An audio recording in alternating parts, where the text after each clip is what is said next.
ያንተ እኮ ትልቁ ችግር እርጋታ የለህም። ሴቶች ደግሞ ረጋ ያለው እንዲወዳሉ። እሺ አሁን ደግሞ ወደ ቀጣዩ ወንድ እንሄዳለን። እባክህ ቀጣዩ ወንድ በክብር ከጓሮ ውጣ። ያው ዝም ብለህ ተመልከት ብቻ።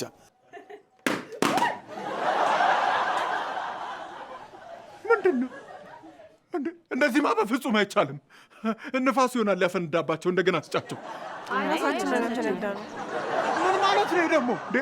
እድሉ ስጡኝ እንጂ ገና እኮ አልቆምኩም። ኧረ አንተ በቃ ተረጋጋ። አልረጋጋም እንዴ! አግባብ ባለው መልኩ ፊኛው እንደገና ስጫቸው፣ እንደገና እንደግመዋለን። ለምንድን ነው የሚደገመው? በቃ አልፈለጉህም። እንዴት ነው የማይፈልጉኝ አንቺ? እኔ እኮ ማለት ከዛፍ የገዘፍኩ ከኮከብ በላይ ማበራ ከመብረቅ በላይ የደመኩ ሰው ነኝ። ምንድን ነው ያልኩት? አሁን ድጋሚ ታስጀምሪ እንደሆነ አስጀምሪ።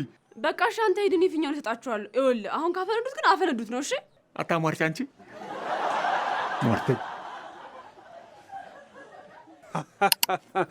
ማን ነበረ ሴት ልጅ እርጋታ ትወዳለች ያለው? ገና ሳያዩ እኮ ነው ፊኛውን ያፈነዱት። አይተውህማ ነው እንደ ኮባ ሽጉጥ ተርም ያረጉት። ኧረ በእናትህ ናውጣ። አይ በክብር ጥሪ። እሺ በክብር ናውጣ።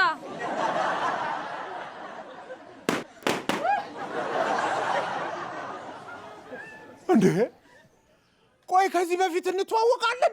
ቆይ እስቲ አንዴ ቢያንስ ፊኛውን ለምን እንዳፈነዱት እንጠይቃቸው። ለምንድን ነው ፊኛውን ያፈነዳችሁት? እድሜው ፊቱ ምንም አሳማኝ ምክንያት አይደለም። እንደገና እንደግመዋለን። ኧረ ምንድን ነው? በቃ ፊኛ አልቋል። በባዶም ቢሆን እንደግማለን። በባዶ ማን እንደግማለን?